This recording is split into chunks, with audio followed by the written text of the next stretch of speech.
ফজরের নামাজ পড়ে মুসল্লি বার হচ্ছে, চাচা ইমাম সাহেবকে বলছে আসসালামু আলাইকুম, বলছে ওয়ালাইকুম আসসালাম।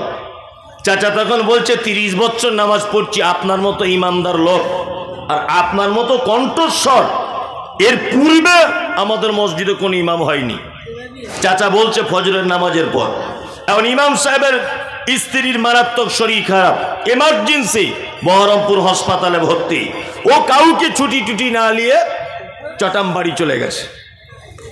যে হাজি সাহেব ফজরের নামাজের পরে সালাম করে বলছিল আপনার মতো কণ্ঠস্বর ভালো না, আপনি পাক্কা ইমামদার লোক, আপনার মতো ইমাম সাহেব হয় না, সত্যি আপনার খুব সুন্দর সুনাম গ্রামে হাবিজাবি অনেক কিছু নামটাম করছিল। ও জোহরের সময় হাজি সাহেব এসে দেখছে ইমাম সাহেব নাই, আর কাউকে বলেও যায়নি। হাজি সাহেব তখন নিজে নিজে নামাজটা পড়ে মসজিদের বাইরে এসে বলছে সব ভালো, হুটহাট করে চলে যাচ্ছে, পাল্টে দিলে হয় না? এ হচ্ছে পাক্কা মুনাফিক। একই পাক্কা মুনাফিক, একই ব্যক্তি জোহরের সময় একরকম বলছে, ফজরের সময় একরকম, একই মুনাফিক। মুনাফিকের সাধারণত দুনিয়াবি দৃষ্টিতে যদি আপনি দেখতে চান, এর মুখে হয় মধু আর অন্তরে বিষ, একই মুনাফিক। বাহ্যিক দৃষ্টিতে মুনাফিক দেখবেন কেমন করে? মুহাম্মদ সাল্লাল্লাহু আলাইহি ওয়াসাল্লাম তিনি বলেছেন আয়াতুল মুনাফিকি সালাসাতুন, মুনাফিকের বাহ্যিক দৃষ্টিতে 3টে গুণ। কটা গুণ? 3টা। 1, কথা বললে মিথ্যা কথা বলে। 2, ওয়াদা করলে খেলাফ করে। 3, প্রতিশ্রুতি দিলে ভঙ্গ করে। আর একটা রওয়ায়াতে হাদিস এসেছে যে ঝগড়া মারামারি অশান্তি কিছু হলে অকথ্য ভাষাতে গালিগালাজ করে। এটা হচ্ছে মুনাফিক, মানে উপরে দেখতে পাবেন তার গুণগুলো। এখন সাহাবীগণ বলছেন আল্লাহ রাসূল, কোন লোক যদি মিথ্যা কথা না বলে, কোন লোক যদি ওয়াদা খেলাফ না করে, কোন লোক যদি তার আমানতের রক্ষা করে, কিন্তু লোকটা ঝগড়া করলে গালাগালি দেয়, 3টে গুণ তার ভিতরে নেই, একটা গুণ আছে, ও কি মুনাফিক? ঘটনা ঠিক এরকম। ছোটবেলাতে আমাদের মা চাচিরা বলতো যে ফোঁড়া হলে ফোঁড়া টিপে তার ভিতরে একটা বীজ থাকে, বীজ বার করে দিতে হয়। ওরে বীজ যদি না বার করিস ওই ফোঁড়া আবার অন্য পাছাতে গিয়ে উঠবে, বলতো না? আর এখনো মা চাচিরা তাই বলে, তাই না? তার মানে বীজ না বার করলে ও আবার অন্য জায়গাতে গিয়ে উঠবে। তা ঠিক তেমন ওর ভিতরে একটা মুনাফিকের গুণ রয়েছে, মানে ওর ভিতরে মুনাফিকের বীজ রয়েছে, বীজটা তুলে ফেলতে হবে। ভালো করে বুঝে নেন অন্তরের দিক দিয়ে মুনাফিককে। তারপরে এখনো তো মূল কথা আসিনি আমি, এখন সবে জমি রেডি হচ্ছে। চলুন অন্তরের দিক দিয়ে মুনাফিককে আল্লাহ তাআলা বলছেন অমিনান নাসি মান ইয়াকুলু আমান্না বিল্লাহি ওয়া বিল ইয়াউমিল আখিরি ওয়া মা হুম বিমুমিনিন। দল দল লোক, দল দল তারা এসে আল্লাহর নবীকে এসে বলছেন আল্লাহর নবী আমরা আল্লাহকে বিশ্বাস করি, কিয়ামতকেও বিশ্বাস করি, আপনাকে রাসূল এবং নবী বলে মানি। আল্লাহ সুবহানাহু ওয়া তাআলা এই দলবদ্ধ মানুষদের ব্যাপারে সার্টিফিকেট দিতে গিয়ে বলছেন ওমা হুম বিমুমিনিন, একজনও তারা মুমিন নয়। আপনার কাছে ইমানের স্বীকৃতি দেয় আর আপনার গোপন তথ্যগুলো সব আবু জেহেল, আবু লাহাব, উতবা, সাইবা, মুনাফিকদের সর্দার, তাদের কাছে গিয়ে সব ফাঁস করে দেয়। এরা হচ্ছে মুনাফিক।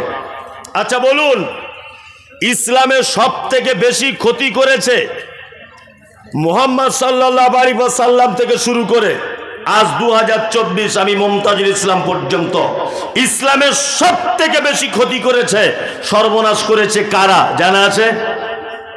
জানা আছে?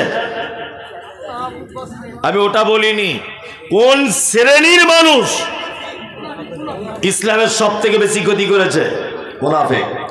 শুধু ইসলামের ক্ষতি করেনি, মুসলিম উম্মাহকে যত জায়গায় বিপদে পড়তে হয়েছে প্রত্যেক বিপদের পিছনে একটা মুনাফিকের হাত রয়েছে, আছে না নেই? এই তো সেই মুর্শিদাবাদ যার ইতিহাস আজও পর্যন্ত স্কুল কলেজে পড়ানো হয়, এই সেই মুর্শিদাবাদ, যে মুর্শিদাবাদের মাটিতে জন্ম হয়েছিল নবাব সিরাজউদ্দৌলা। মনে আছে ব্রিটিশরা যখন বিল পাস করেছিল, পার্লামেন্টে ইতিহাস পড়ে দেখবেন, মুসলমান দাড়ি রাখলে কর লাগবে, মুসলমান নামের আগে মোহাম্মদ লিখলে কর লাগবে, মুসলিমরা পাঞ্জাবি পরে ঘুরলে তার কর লাগবে, মুসলিমরা একটা দুটোর বেশি বাচ্চা হলে তার কর লাগবে, মসজিদ বানাতে গেলে কর লাগবে, মাদ্রাসা তো দূরের কথা। এইরকম ভাবে মুসলিমদের বিপক্ষে যখন ব্রিটিশ সরকার যখন বারবার পদক্ষেপ নিচ্ছিলেন, নীল চাষিদের কাছ থেকে মেরে ধরে জোর করে অধিক কর আদায় করার সিদ্ধান্ত যখন নেওয়া হচ্ছিল, এই নবাব সিরাজউদ্দৌলা ব্রিটিশকে এই দেশ ছাড়া করার জন্য নদিয়ার পলাশীর আমবাগানে যুদ্ধ ডেকেছিলেন। মনে আছে এটা? পলাশীর আমবাগানে যুদ্ধতে জয়লাভ করেছিলেন না হারতে হয়েছিল? হারতে হয়েছিল। আপনি নিশ্চয় এটাও জানেন যে নবাব সিরাজকে পলাশীর আমবাগান খেয়ে মার খেয়ে চলে আসতে হয়েছিল। সব থেকে বড় যে লোকটার হাত ছিল তার নাম হচ্ছে মীর জাফর আলী, পাক্কা বদমাইশ লোক। এ থাকতো নবাবের সাথে, এ থাকতো নবাবের কাছে, নবাবের খেত, নবাবের ঘোড়ায় চড়ত, নবাবের বাড়িতে বসবাস করত, কিন্তু নবাবের সঙ্গে তার অঙ্গীকারবদ্ধ ছিল যে আমাদের গোপন তথ্য যা কিছু হবে ব্রিটিশদের কাছে পৌঁছানো যাবে না।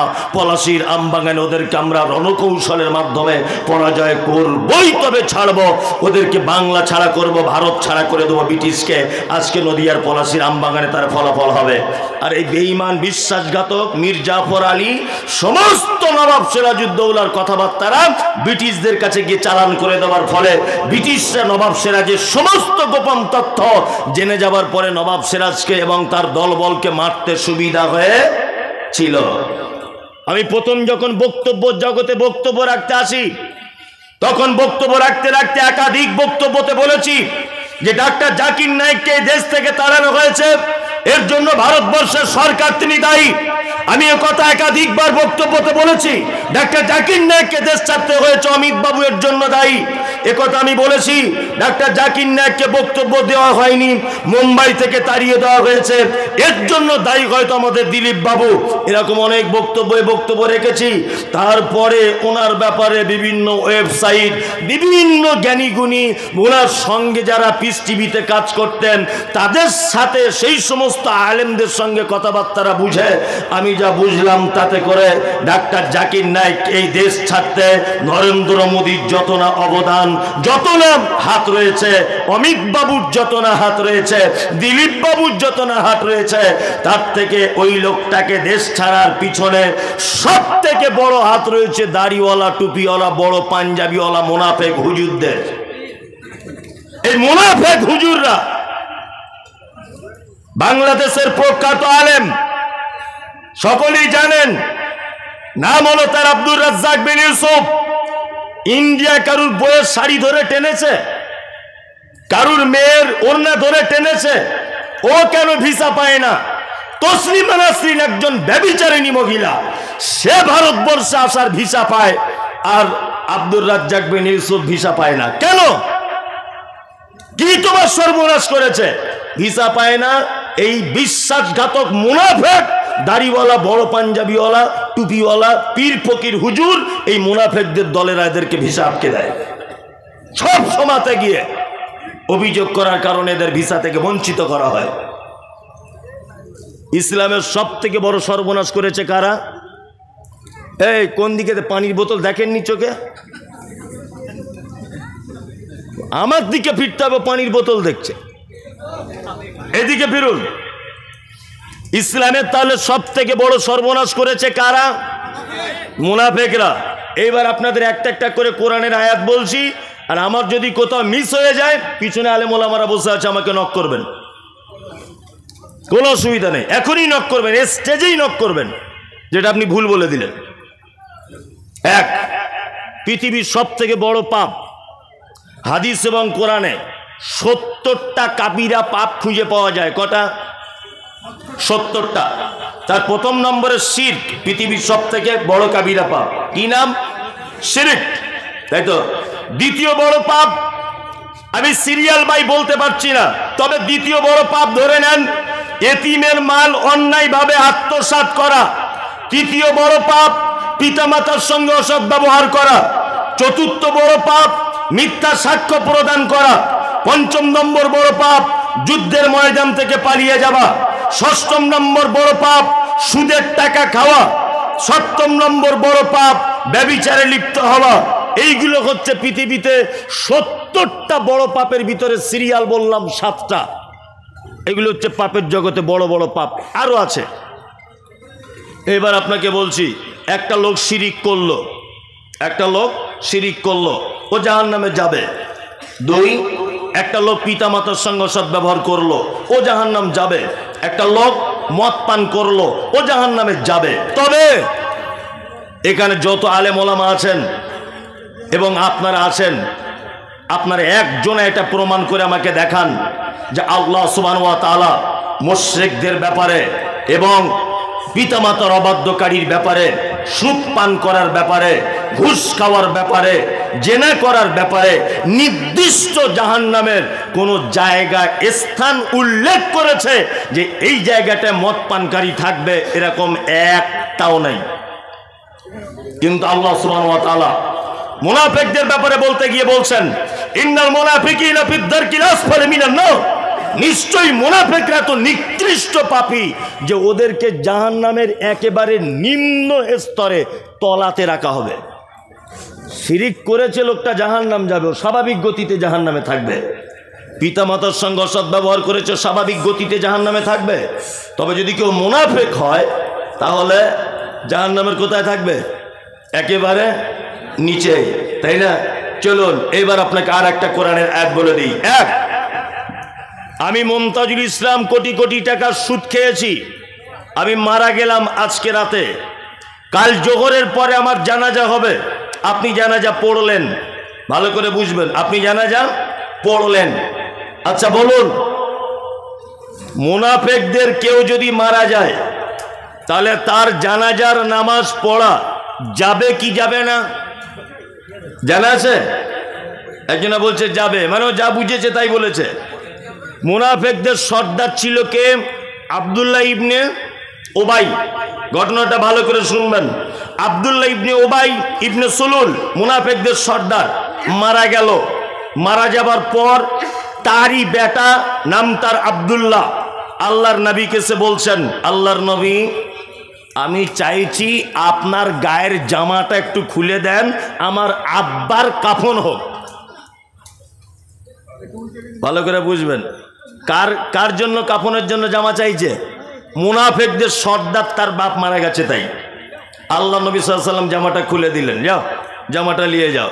হযরত ওমর তো রাগী মানুষ, হযরত ওমর রাগে একদম ফুলছে যে মুনাফিকদের একজন মারা গেল আর আপনি তার জন্য জামা খুলে দিচ্ছেন।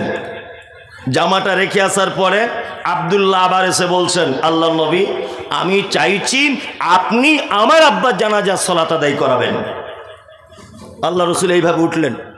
যখন উঠেছেন হাদিসে এসেছে, জিজ্ঞাসা করুন, পিছন দিক দিয়ে হযরত ওমর জামাটা ধরে রেখেছে এরকম ভাবে আল্লাহ রসুলের। তা আল্লাহ রসুল বলছেন, কি ব্যাপার, জামা ধরছো কেন তুমি? তখন হযরত ওমর বলছেন, আল্লাহ রসুল আপনি কার জানাজা পড়তে যাচ্ছেন? ও তো মুনাফিকদের সর্দার। তখন আল্লাহ রসুল বলছেন, আমাকে তো এই ব্যাপারে কিছু বলা হয়নি, তার মানে ওহী অবতীর্ণ হয়নি। এই কথা যখন আল্লাহ রসুল বলেছেন তখন হযরত ওমরের মনটা খুব খারাপ। ইস, আল্লাহ মানা করলো না আর আমি মানা করে দিলাম আল্লাহ রসুলকে, এটা কঠিন ব্যাপার। আল্লাহ রসুল জানাজার সালাত আদায় করালেন কার? মুনাফিকের। হযরত ওমর জানাজার সালাত আদায় করলেন মর্মে হাদিসের অংশে বোঝা যায়, ভালো করে বুঝবেন। আসাদুল্লাহ গালিব হাফেজাহুল্লাহ বাংলাদেশে তিনি বলেছেন যে হযরত ওমর ওই জানাজাতে উপস্থিত ছিলেন মর্মে বোঝা যায়। জানাজার পরেও হযরত ওমর ফারুক রাদিয়াল্লাহু তাআলা আনহু আল্লাহ রসুলের সামনে যেতে পারছেন না, ভয় করছেন, লজ্জাবোধ করছেন, নিজেকে ছোট মনে করছেন যে আল্লাহ যেখানে ওহী নাজিল করলো না, অথচ আমি হযরত ওমর একটা ছোট মাপের মানুষ, আমি আল্লাহ রসুলের জামা ধরে টানলাম যে আপনি মুনাফিকদের জানাজার সালাত আদায় করবেন না।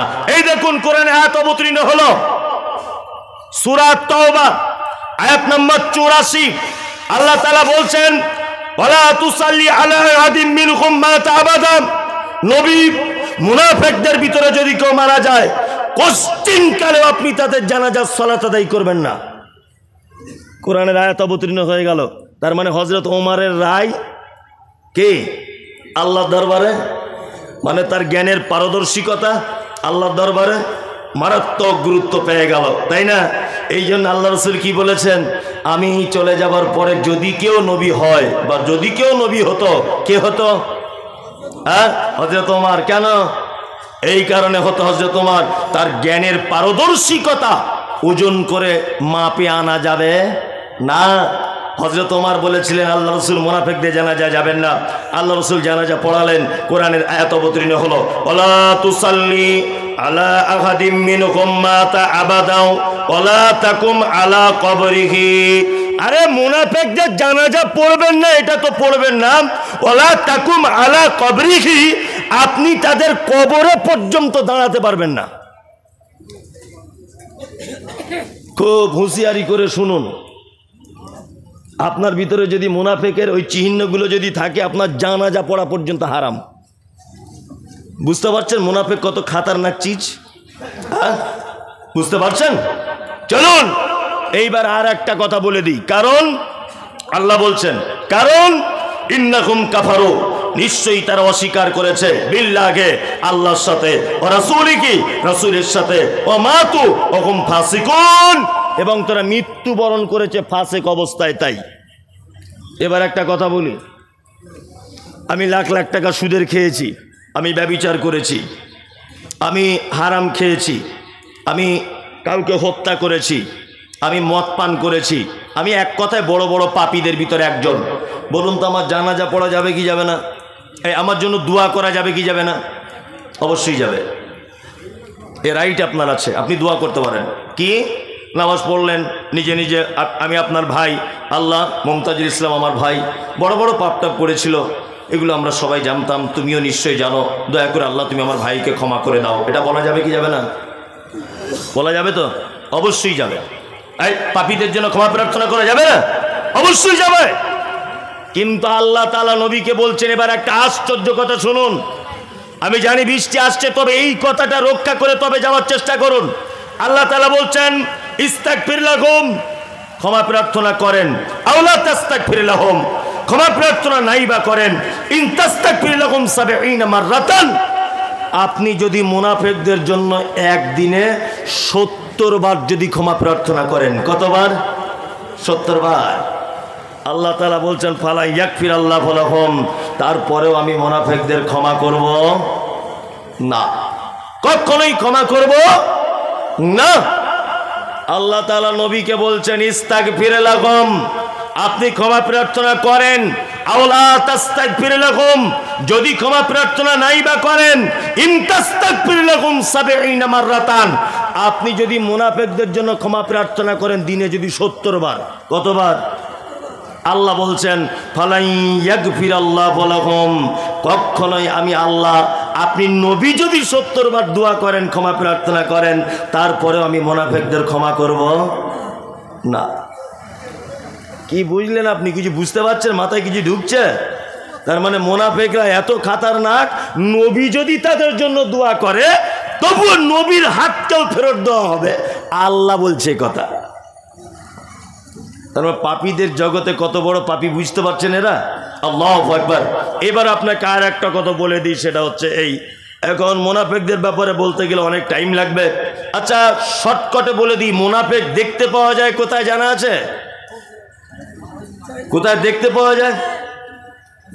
এটাও তো খুঁজে পাওয়া যায়, তার পাবো কোথায়? এটা তো খুঁজে দেওয়া উচিত। আপনি সিনেমা হলে যান, সবাই শালি দুলা ভাই দুজনা ঠ্যাঙের উপরে ঠ্যাং তুলে দিয়ে, 20 कोस दूर से अगर कोई बच्ची रोते, माँ कहती है कि बच्ची सो जा, गब्बर सिंह आ जाएगा। सोले বইয়ের ডায়লগ শুনছে বসে বসে। যদি বলছেন আপনি দেখেন, আগে দেখেছি, যেটা সত্যি সেটা বললাম, আগে দেখেছি, যেমন মাদ্রাসাটাতে সে পড়তাম না, সেগুলো তো মনে আছে, ভুলিনি। এখন সোলে বই দেখছে বসে বসে শালি দুলা ভাই, ওখানে মুনাফিক নেই, সবাই মজা মস্তিতে ব্যস্ত। সিনেমা হলে কেউ মোনাফেক আছে না? বাজার করতে যাবেন, বাজারে মোনাফেক নেই, সবাই আলু পেঁয়াজ বেগুন দাম দর করতে ব্যস্ত, তাই না? এখন আমি তো যা দেখতে পাচ্ছি, মোনাফেক এখন 3-4টে জায়গায় সব থেকে বেশি বাসা বেঁধেছে। তার ভিতরে 1 নম্বরে আল্লাহর ঘরে, মসজিদের ভিতরে। যদি বলছেন এটা কেমন কথা, এই আপনাকে বলছি এদিকে ফিরুন। ফরজ নামাজ মসজিদে পড়া ভালো না বাড়িতে পড়া ভালো? ফরজ মসজিদে। আর ইমাম সাহেব আসসালামু আলাইকুম ওয়া রাহমাতুল্লাহ, আসসালামু আলাইকুম ওয়া রাহমাতুল্লাহ, আস্তাগফিরুল্লাহ আস্তাগফিরুল্লাহ, আল্লাহু আকবার আল্লাহু আকবার, আল্লাহুম্মা আনতাস সালাম ওয়া মিনকাস সালাম, তাবারাকতা ইয়া যাল জালালি ওয়াল ইকরাম, রব্বি আইনি আলা যিকরিকা। যত রকমের আপনার জিকির আজগার আছে সব কিছু করলেন। তারপরে বাকি সুন্নত কোথায় পড়া ভালো? মানে হযরত মুহাম্মদ সাল্লাল্লাহু আলাইহি ওয়াসাল্লাম এত বড় বৈজ্ঞানিক ছিলেন, তিনি ঠিক ধরেছেন যে এদের যদি মসজিদে সুন্নতের পারমিশন দিয়ে দেওয়া যায়, তাহলে কার বউ কোথায় যাচ্ছে, আর কার ছেলে কি করে, কার জমি কেমন, কার মোটরসাইকেল কি কালারের, এইসব দুনিয়াবি কথাতে এরা বসে বসে টাইম নষ্ট করবে। ওই জন্য মসজিদে ফরজ নামাজ শেষ, বাড়ি চলে আসো, বাড়িতে সুন্নতের জন্য প্রস্তুতি নাও। আর আমরা মসজিদে তো সুন্নত পড়ি, আর বসে বসে 4-5 জন বুড়া মিলে বলছে একটা কথা বলবো তোকে। বলছে কি? বলছে মমতাজি মৌলবি কি করে মোটরসাইকেলটা কিনলো বলতো। তা আরেকজন বুড়ো তখন বলছে তুই শুনিস নি? বলছে না জানিনি তো। বলছে কলকাতায় কাজে গিয়েছিল, সারা 5 লাখ টাকা ঝেড়ে নিয়ে এসছে। ও যে ঝেড়ে নিয়ে এসছে তোমার বাপ দেখতে গিয়েছিল? হ্যাঁ, একটা বইয়ের স্বামী মারা গেছে, তা তার কাগজপত্র ঠিক করছে, ডেথ সার্টিফিকেট তুলবে, এটা ওটা। তা 4-5 বার ও বহরমপুরে যাচ্ছে আর আসছে, সপ্তাহে 3-4 বার। তা চায়ের দোকানে কিছু লোক, বয়স্ক লোক, বুড়ো লোক বসে বসে বলছে কি ব্যাপার, আগে ঘরে থাকতে এখন কেন বারে বারে যাচ্ছে? আরেকজন তখন বলছে দেখ মনে হয় কোনো কট লাইন টাইন করেছে। তো ও যে কট লাইন করেছে তুমি দেখতে গিয়েছিলে? হ্যাঁ, এই হচ্ছে পাক্কা মুনাফিক, একে পাক্কা মুনাফিকে। ওই জন্য বলেছি যে মসজিদের ইমাম সাহেবের এটা দায়িত্ব হবে। ইমাম সাহেব তো বেচারা পরের অধীনে থাকে, ওকে দায়িত্ব দিলে বিপদ হয়ে যাবে। অন্তত পক্ষে এই সিস্টেমটা চালু করবেন। এই গরমের দিন আসছে, নামাজ পড়া শেষ, 4 মিনিটের মধ্যে পাকা টাকা সব বন্ধ। কি বললাম বুঝলেন? 3 থেকে 4 মিনিটের মধ্যে পাকা টাকা সব বন্ধ। শুধু ইমাম সাহেবের ঘরে ওর প্রয়োজন মতো ব্যবহার করবে। মসজিদের পাকা চালিয়ে কার বউ কোথায় যায়, কার গরু হারিয়ে গেছে, কে মোটরসাইকেল কিনেছে, কে রাস্তার ধারে জমি কিনেছে, তোমার কি বাপের ঠিকাদারি লো আছে নাকি? এই মসজিদ আপনাদের দিকে আলোচনা করে সব? এসব মুনাফেক, মুনাফেকের দল। আর আমি তো ইমাম সাহেবদের বলেই দিয়েছি, তোমার চাকরির যদি কোনোদিন 12:30 বাজে, তো ওই লোকটার জন্য বাজবে যে লোকটা তোমার কাছে বসে সারাদিন ঘুজুর ঘুজুর সতীনের মতো গল্প করে, আর তোমার ভাত আর ওর ভাত ভাগ করে করে খায়, গলায় গলায় মিল, তোমার গোপন তত্ত্ব সব ও জানে।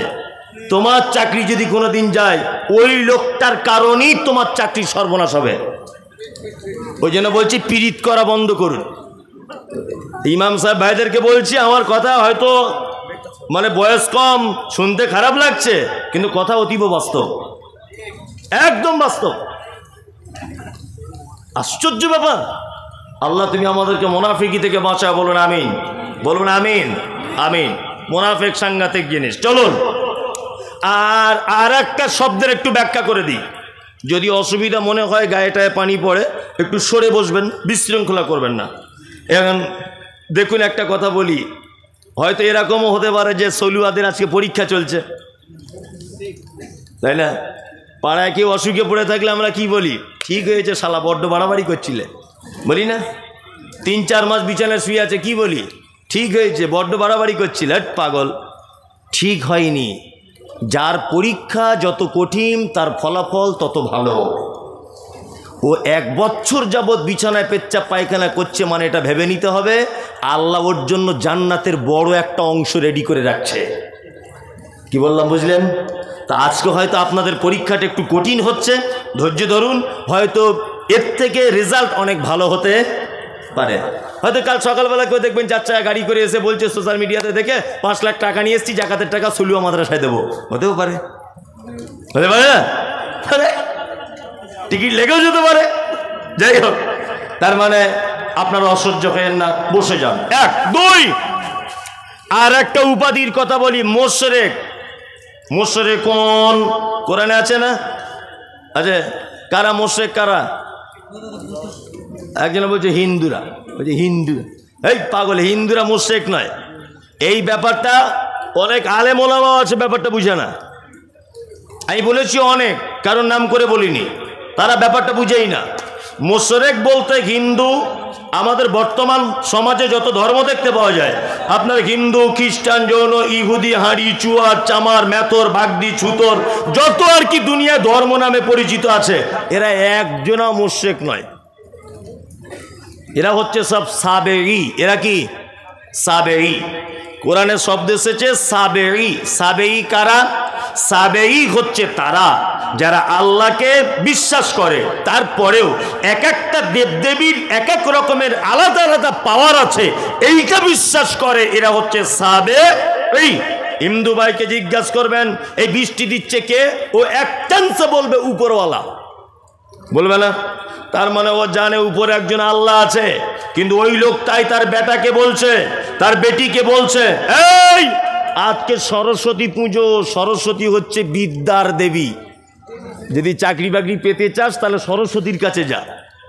তার মানে চাকরির ডিপার্টমেন্ট আর লেখাপড়ার ডিপার্টমেন্টটা সরস্বতীর আছে, এটা ওর বিশ্বাস। আর যারা লহালক করে ব্যবসা করে, ওরা কি পূজা করে?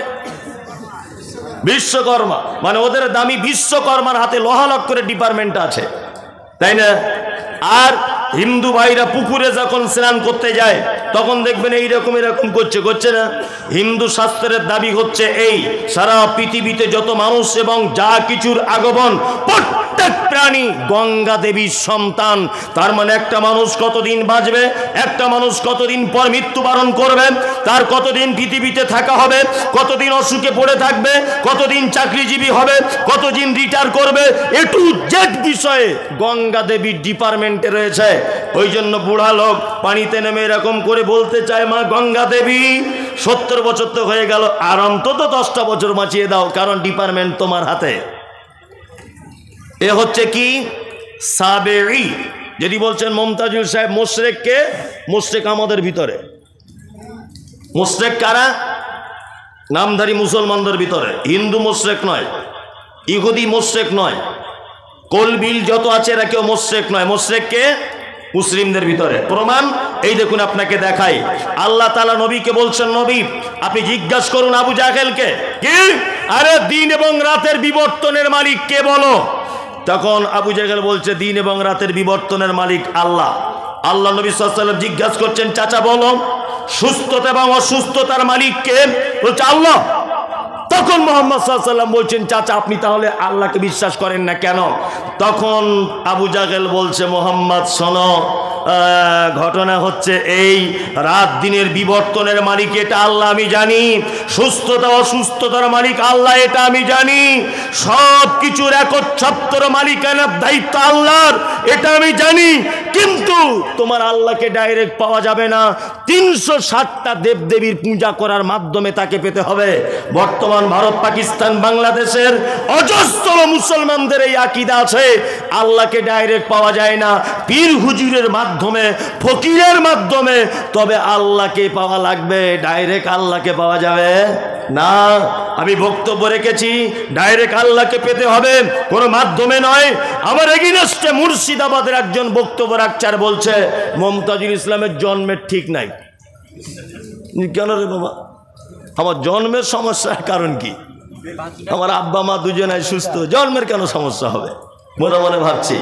তারপরে বলছো জন্মের ঠিক নাই, এই কারণে বিয়া দেবো, জানে গাছে উঠতে গেলে ডাল ধরে উঠতে হয়। আমি তারপরের বক্তব্যে বলে দিয়েছি, ওরে বিয়াদব, সব গাছের কি আর ডাল থাকে? মমতাজুল ইসলাম নারকেল গাছে ওঠে, তোর যে গাছে ডাল আছে ও গাছে উঠবো না। কি বলছি বুঝতে পারছেন?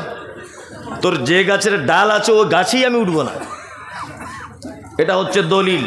কি দলিল? বলছে গাছে উঠতে গেলে ডাল ধরে উঠতে হয়। এবার আমি আপনাকে একটা কথা বলি, আমার ছেলে অসুস্থ, সত্যি নয় বোঝানোর জন্য, আমার ছেলে অসুস্থ, আমি ব্যাঙ্গালোরে নিয়ে যাব চিকিৎসার জন্য। তা আমি ওখানকার ভাষা টাষা বুঝি না, আর আমি অশিক্ষিত লোক। তা এই গ্রামের সোহেল ভাই ছাড়া তো আমার আর বন্ধু কেউ নেই। সোহেল সালাফি হচ্ছে আমার প্রিয় বন্ধু আর কি, মানে বক্তা জগতে ওর আর আমার মতো বন্ধু নাই আলহামদুলিল্লাহ। তা আর ওর আমার অনেক স্মৃতিও লুকিয়ে আছে, অনেক। গত বছরে ঠিক এই অবস্থা, আমার মাদ্রাসায় জলসা প্রধান বক্তা ছিল, মানে স্টেজে উঠবে ওর খাওয়াটাও হয়নি, ও খেতেও পায়নি। সত্যি যেটা বলেছে, এত বৃষ্টি আপনাদের তো কম, আর সে মনে হয় 3-4 ঘন্টা একভাবে বৃষ্টি। ওই জন্য সোহেল সালাফি আজকে প্রতিশোধ নিয়ে নিল। যাই হোক, বন্ধু মানুষ। সোহেল সালাফি শুনেছি ব্যাঙ্গালোরে ডাক্তার দেখাতে নিয়ে যায়, বোঝানোর জন্য বলছি। তা আমি অশিক্ষিত লোক, আমি এসে সোহেলকে বললাম, সোহেল ভাই চলুন দুজনে মিলে একটু ব্যাঙ্গালোরে যাব। ধরে নেন ওর সাথে আমার পরিচয় নেই, ওর লোক নিয়ে যাওয়া আসা কাজ করে। সোহেল আমাকে তখন বলছে আমি নিয়ে যাব আর ওখান থেকে ফেরত আনবো, সব খরচাপাতি আপনার, কিন্তু আপনি প্রত্যেক দিন আমাকে একটা মিস্ত্রির দাম দিবেন 700 টাকা করে। আমি বললাম ঠিক আছে ভাই তাই করুন। আচ্ছা এরকম ঘটনা ঘটে কি ঘটে না? ঘটে। আচ্ছা বলুন, লোক দালাল ধরে কখন? বিপদে পড়লে। এতক্ষণ এই বুঝলে, অপরিচিত এবং না জানার কারণে, তাই না? আমি জানি না, ও নিয়ে একটু ডাক্তারদের সঙ্গে কথাবার্তা বলিয়ে দেবে, তাই তো? তাহলে না জানার কারণে হলে তখন দালাল ধরতে হয়, যেটাকে খারাপ বাংলাতে বলছে দালাল ধরতে হয়, তাই না? আর দালাল ধরতে হয় কখন? আমার বেটা চাকরির পরীক্ষা দিয়েছে, সব কিছু রেডি, অফিসার বলতে পারছে না যে 3 লাখ টাকা লাগবে, এটা বলতে পারছে না, তখন কাগজে লিখে দিয়েছে তোমার সব কিছু ফাইনাল। এই তোমার পাছায় কি আছে? বলছে পাছায় একটা কালো দাগ আছে স্যার। ইংলিশে লিখে দিয়েছে পাছায় কালো দাগ, ক্যান্সেল। আচ্ছা বলুন, আমার ছেলে মাস্টার হবে, মাস্টার হওয়ার জন্য পাছায় কালো দাগে অসুবিধা করবে? করবে না। আসলে পাছায় কালো দাগ নয়, মাস্টার বলতে পারছে না যে 3 লাখ লাগবে। আর আমার কাছে এসেছে, আমি তো ইংরেজি বুঝি না, তার একজনের কাছে গিয়ে বলছি ভাই দেখুন তো কি লিখেছে। বলছে পাছায় কালো দাগ আছে সামান্য একটা। বলছে হ্যাঁ। বলছে ওই জন্য চাকরিটা হলো না। আমি তখন চলে গেলাম ওই নিয়ামত ML-এর কাছে, গিয়ে বলছি ভাই এরকম এরকম ব্যাপার, আমি সেই বক্তা মমতাজুল ইসলাম, আপনি তো চেনেন, আমার ছেলে চাকরি হচ্ছে না কেন? তখন আমার ছেলে যখন ওর কাছে গিয়ে পরিচয় দিচ্ছে আমি মমতাজুল ইসলাম বক্তার বেটা, ও তখন বলতে চাইছে বুঝতেই তো পারছি আসলে পাছায় দাগ নয়, তোমার আব্বাকে পরে ফোনে কথা বলতে বলো। পরে ফোনে কথা বলছি, তখন বলছে যে সবই তো বুঝতেই পারছেন, ওখানে মাল করে কিছু মেরে দেন, ভালো করে বুঝবেন। তা ওই লোকটা চাকরির জন্য 5 লাখ চেয়েছিল, আমি ভাইকে ধরলাম, নিয়ামত ভাইকে, ওইটা কমিয়ে 1.5 লাখে চলে এসেছে। আচ্ছা বলুন তো, মাঝখানে লোক ধরতে হয় কখন? যখন মানুষ সমস্যায় পড়ে, সমাধান করার কোনো উপায় থাকে না, তখন বিশেষ ব্যক্তিদের কাছে আশ্রয় নিতে হয় আমাদের, তাই না? ঠিক তেমন সলুয়া গ্রামে আপনার নাম আব্দুর রহমান, এটা আল্লাহ জানে কি জানে না যে সলুয়াতে আব্দুর রহমান বলে একজন আছে?